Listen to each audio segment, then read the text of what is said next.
her fans have remained loyal. But how much influence does she really have over her viewers? Considering the effects of Oprah Winfrey's like protest on beef and then the murder associated with Jenny Jones show, how influential do you think the talk shows are? I don't think so. It's just for relax and it's depend the program too, but I think so. It's more for relax.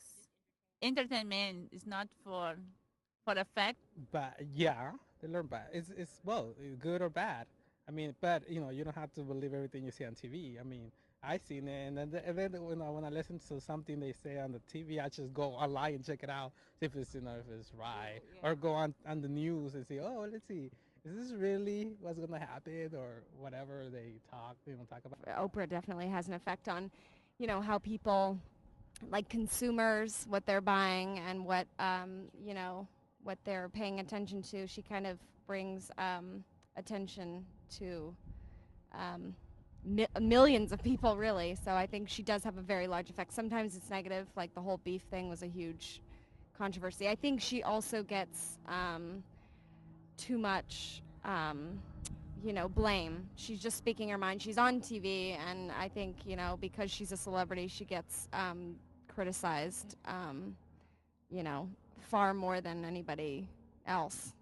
Her opinion is very important, so people pay attention. I think Oprah is pretty influential when it comes to hitting viewers. I know a lot of people pay attention to what she does and her political views and her views on everything else. I mean, there's millions of people who are in the Oprah's book club, so it's like they read at least what they want to hear from their talk show host. In Andrew Tolson's book, Television Talk Shows, Discourse, Performance, or Spectacle, he describes a very influential situation. He argues the problem is that gaining access to the media is not the same thing as influencing civic public opinion. Oprah was able to demonstrate an ability to do both when she publicly renounced beef and BSE. Her viewers mainly sided with the talk show host, but her sponsors were split down the middle. More recently, Oprah's renowned book club was also in the middle of a controversy that aired on all major news stations. Oprah and her viewers claimed that they were devastated because an unethical author had falsified his way into their circle and they felt betrayed. Things have not always been so positive. There has been a shift in the way that talk shows are produced. Just like Oprah attracted younger viewers, shows like Jerry, Jenny, and Maury are becoming more outrageous and flashy than ever to attract younger viewers. These shows are much more shocking and outrageous than their predecessors. Here's the problem. Talk shows became more raunchy to attract a younger demographic. When the raunchy talk show genre started to fall off, a change occurred, and Tell It Like It Is style talk shows sprang up.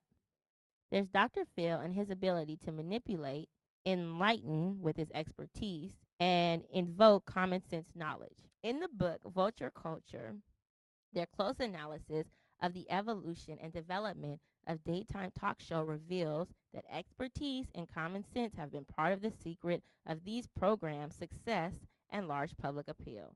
This influence of talk shows on their viewers is a less serious topic when the stories are humanistic, but when the stories are more risque, how do these shows affect their viewers?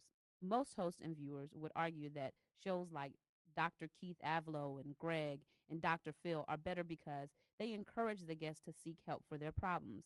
And in many cases, they actually offer continued assistance once the show is complete. This difference seems to be a sure sign that the industry is changing for the better. But skeptics warn viewers and guests not to be fooled. They believe the new breed of host has actually discovered a cheap and easy way to produce their next show.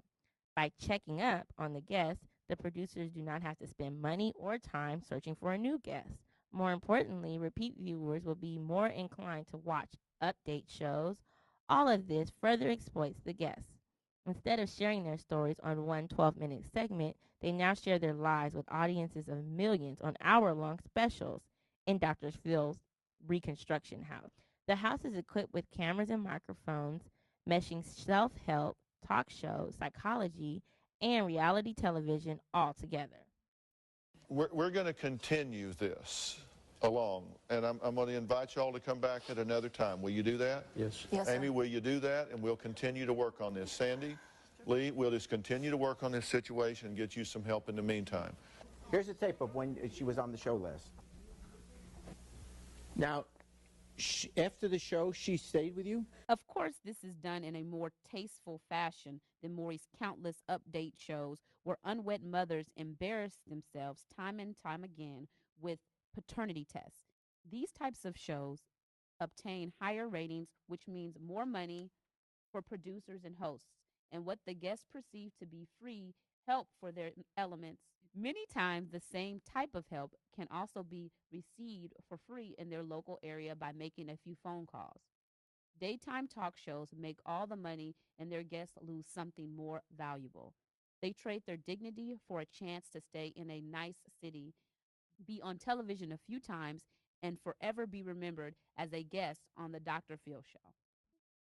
Patricia Joyner Priest, PhD, explains where these naive guests come from in her book, Public Intimacies, Talk Show Participants and Tell-All TV. Shows like Oprah and Dr. Phil receive 4,000 letters each week, many of which are people eager to appear. Shows like Maury and Montel frequently broadcast recruitment messages. Talk shows have been using this technique for many years. In August of 1993, Sally Jessy Raphael asked, "Are you a mother who was raped by her son?" And a toll-free number was provided for the women who were willing to disclose their experience with this taboo subject. In January of 1992, Oprah made a plea at the end of her show asking abusive parents to come forward by saying, "If you want to be courageous enough to ask for help, come forward."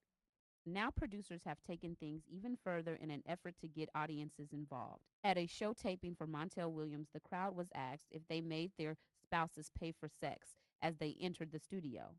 At Jerry Springer shows, audience members are often given a form to indicate whether a list of situations apply to them. Do you know a parent who thinks they have a nerdy kid who deserves a makeover?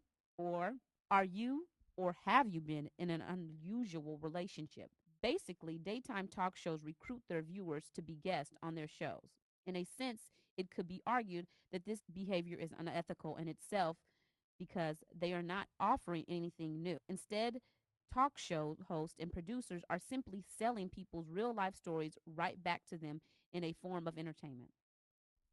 For more information on domestic violence, I want you to go to drphil.com. If you have an ultimatum to make, go to gregbtv.com and I will give you a hand. Do you think your husband or fiance cheated on you at his bachelor party? If you want him to take a lie detector test, call The Maury Show at 1-888-45-MAURY. That's 1-888-45-MAURY.